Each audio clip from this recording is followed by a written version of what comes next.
Minister, just tell me a little bit for viewers who are probably not aware about Malaysia in terms of the situation for women, the status of women in Malaysia at the moment. All right, now I'm Rohani Abdul Karim. I'm the Minister for Women, Family and Community Development. It's a big task indeed, but and I'm very proud that we women are given, as far as Malaysia is concerned, we're given equal status and opportunities. And I think we are here, we are where we are now because of the trust of our leadership, especially our Prime Minister towards women. Now, women in Malaysia we are almost 50%. I think we are 48.6% women in Malaysia, so it's almost half.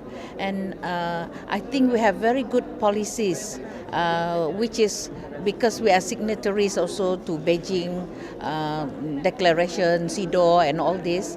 And we make sure also our policies are very much in line.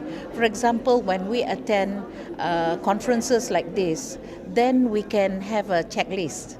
We want to see where we are compared to the other countries. And of course, it is an Islamic country Yes, as well. yes. But I mean, how would you describe in terms of the way women are treated within that context in Malaysia? No, as far as Malaysia, we treat all equally. We don't go by race, we don't go by religion. In fact, it's equal opportunities. In fact, we go for inclusiveness. Everybody is to be given equal chance and opportunities. And as I said, we have a policy, we call it a decision-making policy, women in the decision-making level, 30%.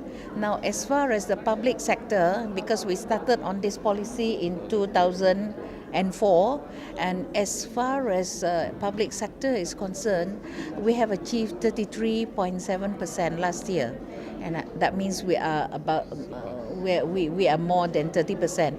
But I'm still groping and working very hard for the private sector. We are 15%. That's a very low figure, isn't it? Yeah, 15%.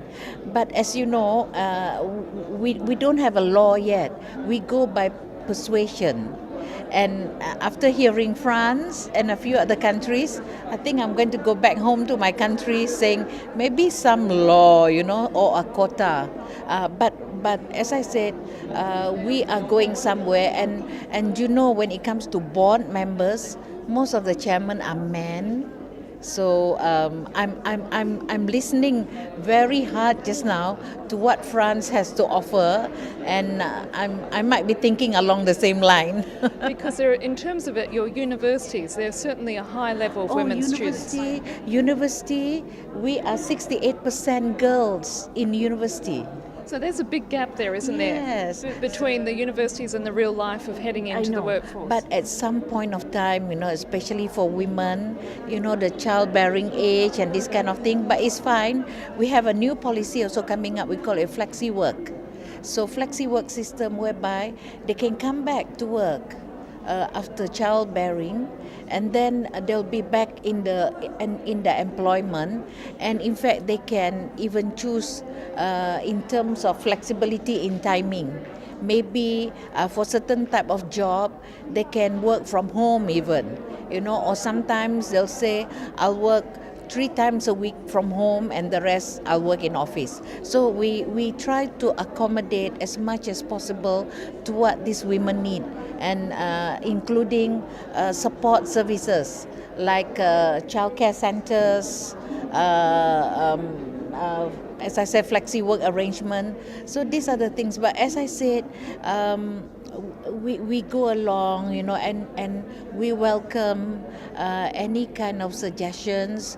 That's why I do a lot of engagement with especially working ladies and even those captains of industries, so that I try to get as much fair views so that we can go on. Thank you very much, Minister, for your time. Thank you so much. Okay.